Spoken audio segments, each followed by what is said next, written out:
పరిశుద్ధుడా స్తుతి నైవేద్యము నీకే అర్పించి కీర్తింతును. అతి పరిశుద్ధుడా స్తుతి నైవేద్యము నీకే అర్పించి కీర్తింతును.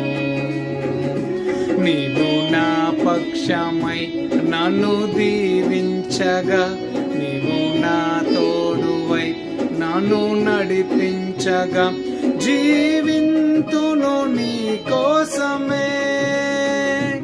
ఆశ్రయమైన నా యేసయ్యా, అతి పరిశుద్ధుడా స్తుతి